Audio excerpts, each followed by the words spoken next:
Who Killed Kolachi by Ishfaq Ahmed. In the village of Kolachi, everyone lived together in love and peace. They helped one another in times of need and trouble. Actually, it was all because of the old woman, Kolachi, who considered all the inhabitants of the village her sons and daughters. It was she who infused the people of this village with a spirit of love for others.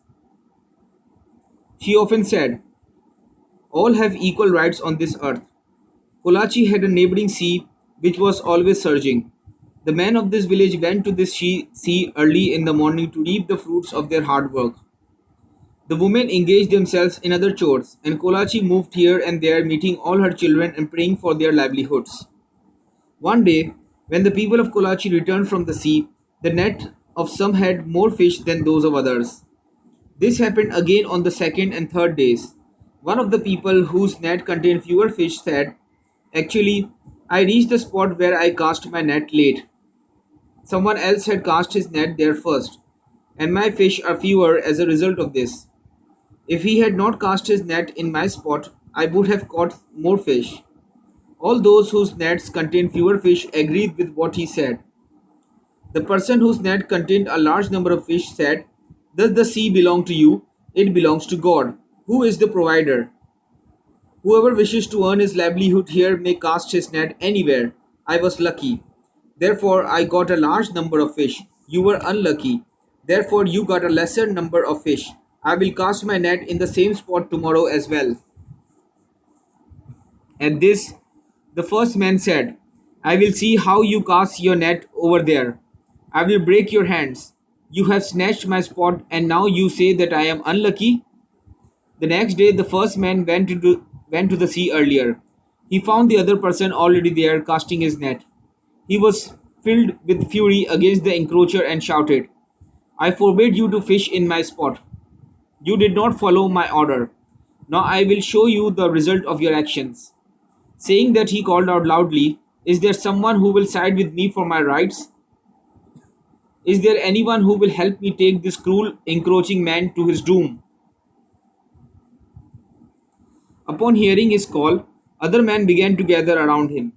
They began to say, he is right.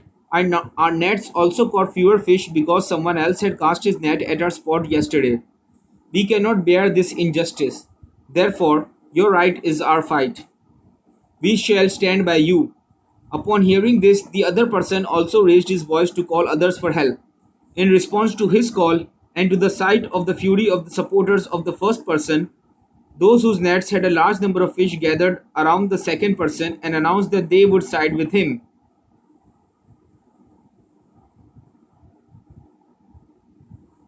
Now, all abandoned their nets and fell to fighting one another. They hit each other with whatever their hands got hold of. They beat one another hard. At last, all fell down exhausted. All had been wounded and were bleeding. But they returned to their village empty handed, saying that they would settle the score the next day. No one thought of catching fish during the scuffle. When Kolachi caught sight of these wounded people, she asked what had happened. All repeated the story of the encroachment. Kolachi gathered them all at one place and counseled them, saying, it is bad to fight over livelihood. God abhors when someone stands in the way of another's livelihood. This village is common to all. Therefore, the sea is also common to all. Don't think about capturing it. Look for your livelihood together, with patience, as before. But both groups, boiling in the fire of wrath, did not pay heed to Kolachi's advice and went to their homes determined to take revenge. One of the groups developed contact with other nearby villages from which they expected to receive some help. Some got weapons from them. They employed some people in the group whose only task was to fight and harm the other people. In short, no one directed himself to the sea in search of his livelihood now, but all concentrated on preparing to avenge themselves. Kolachi approached each of them. She implored them to adopt the path of peace and forbearance, but in vain. All were angry at the usurpation of their fishing spots and were burning with the fire of revenge. Kolachi wept unceasingly, but no one paid attention to her imploring. At last, what had been feared took place. Both the groups were engaged in a fierce fight. The fight seemed to be endless.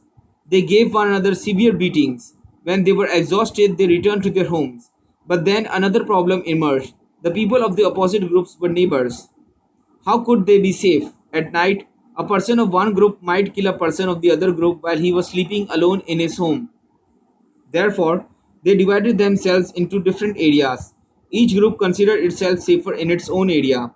But how could the need for a livelihood be quenched by fighting?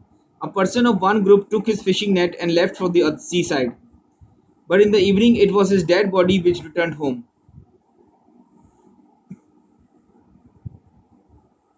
No one knew who had murdered him, but it was said that some people of the opposite group found him alone and killed him. What was the result? Each group began to cast its eyes upon the other group. As soon as someone got a chance, he killed a person of the opposite group. The village was filled with such a great terror that the people began to fear one another. One night, it was Kolachi's dead body which was received. Her face had been disfigured. All the parts of her body were wounded and bleeding. The chiefs of both groups gathered, and all expressed sorrow and deep pain over this incident.